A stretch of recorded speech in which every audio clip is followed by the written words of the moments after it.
ಪೌರಾಣಿಕ ಕಥೆಯ ರಾಮಾಯಣದಲ್ಲಿ ಬರುವ ಬೇಡ ಋಷಿಯಾದದ್ದು ಹೇಗೆ ಎಂಬುದನ್ನು ಕಥೆಯಲ್ಲಿ ನೋಡೋಣ. ಭಾರತ ದೇಶದಲ್ಲಿ ಅನೇಕ ಋಷಿಮುನಿಗಳಿದ್ದರು.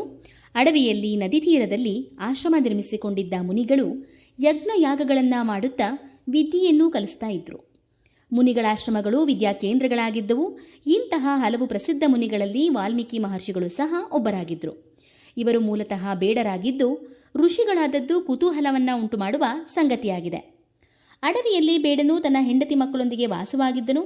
ಆ ಅಡವಿಯನ್ನು ಪ್ರವೇಶಿಸುವಂತಹ ಜನಸಾಮಾನ್ಯರನ್ನು ಕಾಡಿಸಿ ಪೀಡಿಸಿ ಅವರಲ್ಲಿದ್ದಂತಹ ವಸ್ತು ಒಡವೆಗಳನ್ನು ಕಸಿದುಕೊಳ್ಳುವಂಥದ್ದು ಈ ಬೇಡನ ವೃತ್ತಿಯಾಗಿತ್ತು. ಜೊತೆಗೆ ಪ್ರಾಣಿ ಪಕ್ಷಿಗಳನ್ನೂ ಬೇಟೆಯಾಡುತ್ತಾ ಕಾಲ ಕಳೆಯುವಂಥದ್ದು ಈತನ ಜೀವನವಾಗಿತ್ತು.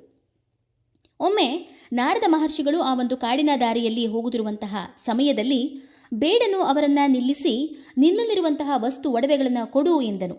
ನಾರದರು ತಮ್ಮ ತಂಬೂರಿಯನ್ನು ತೋರಿಸಿ, ತಮ್ಮ ಈ ತಂಬೂರಿಯನ್ನು ಬಿಟ್ಟರೆ ನನ್ನಲ್ಲಿ ಏನೂ ಇಲ್ಲ, ಅಲ್ಲದೆ ನೀನು ಈ ರೀತಿಯಾಗಿ ಬೇರೆಯವರ ಒಡವೆ ವಸ್ತುಗಳನ್ನು ಕಸಿದುಕೊಳ್ಳುವುದು ಮಹಾಪಾಪದ ಕೆಲಸ ಎಂದರು.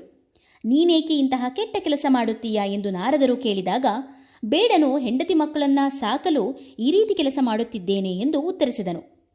ನಾರದರು ಬೇಡನಿಗೆ, ನಿನಗೆ ಬರುವಂತಹ ಈ ಒಂದು ಕೆಲಸದಿಂದ ಬಂದ ಪಾಪದಲ್ಲಿ ನಿನ್ನ ಹೆಂಡತಿ ಮಕ್ಕಳು ಪಾಲು ಪಡೆಯಲು ಸಾಧ್ಯವಿಲ್ಲ ಎಂದು ಮಹರ್ಷಿ ನಾರದರು ನಗುತ್ತಾ ಹೇಳಿದಾಗ ಬೇಡನು ನಾರದರನ್ನು ಅಲ್ಲಿಯೇ ನಿಲ್ಲಿಸಿ ತನ್ನ ಹೆಂಡತಿ ಮಕ್ಕಳಿದ್ದಲ್ಲಿಗೆ ಬಂದು ಈ ರೀತಿ ಪ್ರಶ್ನೆಯನ್ನು ಕೇಳಿದ. ನಾನು ಈಗ ಮಾಡುತ್ತಿರುವಂತಹ ಕೆಲಸದಿಂದ ಬಂದ ಪಾಪದಲ್ಲಿ ನೀವು ಭಾಗ ಪಡೆಯಲು ಸಾಧ್ಯವಿದೆಯೇ ಎಂದು ಕೇಳಿದನು. ಆದರೆ ಅವರು, ನೀನು ಬೇರೆ ಕೆಲಸ ಮಾಡಿಯಾದರೂ ನಮ್ಮನ್ನು ಸಾಕಬಹುದು, ಆದರೆ ನಿನ್ನ ಪಾಪದಲ್ಲಿ ನಾವು ಭಾಗಿಗಳಾಗಲು ಸಾಧ್ಯವಿಲ್ಲ ಎಂದು ಉತ್ತರಿಸಿದರು. ಅವರ ಮಾತನ್ನು ಕೇಳಿದಂತಹ ಬೇಡ ನಾರದರು ಇದ್ದಲ್ಲಿಗೆ ಬಂದು ತನ್ನದು ತಪ್ಪಾಯಿತು, ಈವರೆಗೆ ಮಾಡಿದಂತಹ ಪಾಪಕ್ಕೆ ಪರಿಹಾರವನ್ನು ತಿಳಿಸಿ, ಉಪಾಯವನ್ನು ತಿಳಿಸಿ ಎಂದು ಬೇಡಿದನು. ಆಗ ಮಹರ್ಷಿ ನಾರದರು ರಾಮ ಮಂತ್ರವನ್ನು ಹೇಳಿ ಹೋದರು. ರಾಮನಾಮ ಜಪಿಸುತ್ತಾ ಬೇಡ ತಪಸ್ಸಿನಲ್ಲಿದ್ದಾಗ ಅವನ ಮೇಲೆ ಹುತ್ತ ಬೆಳೆಯಿತು. ಭವಿಷ್ಯತ್ತಿನಲ್ಲಿ ಋಷಿಗಳು ಬೇಡನನ್ನು ಹುತ್ತದಿಂದ ಮೇಲೆಬ್ಬಿಸಿದರು. ಹುತ್ತಕ್ಕೆ ಸಂಸ್ಕೃತದಲ್ಲಿ ವಾಲ್ಮೀಕ ಎನ್ನುತ್ತಾರೆ. ಅದರಿಂದ ಹೊರಬಂದ ಋಷಿಗೆ ವಾಲ್ಮೀಕಿ ಎಂದು ಹೆಸರಾಯಿತು. ಮುಂದೆ ಅವರು ತಮಸಾ ನದಿಯ ತೀರದಲ್ಲಿ ತಮ್ಮ ಆಶ್ರಮವನ್ನು ನಿರ್ಮಿಸಿಕೊಂಡರು. ಶ್ರೀರಾಮನಾಗಿ ಶ್ರೀಮನ್ನಾರಾಯಣರು ಅವತಾರವನ್ನು ಮಾಡಿದ ಸಂಗತಿಯನ್ನು ಮಹರ್ಷಿ ನಾರದರು ವಾಲ್ಮೀಕಿಗೆ ತಿಳಿಸಿದರು. ಮುಂದೆ ಭವಿಷ್ಯತ್ತಿನಲ್ಲಿ ವಾಲ್ಮೀಕಿ ಶ್ರೀರಾಮನ ಮಕ್ಕಳಾದಂತಹ ಲವಕುಶರನ್ನೂ ಸಾಕಿದರು. ಇಡೀ ರಾಮನ ಚರಿತ್ರೆಯನ್ನು ರಾಮಾಯಣ ಕಾವ್ಯವನ್ನಾಗಿ ಬರೆದರು. ಅದೇ ವಾಲ್ಮೀಕಿ ರಾಮಾಯಣವಾಯಿತು.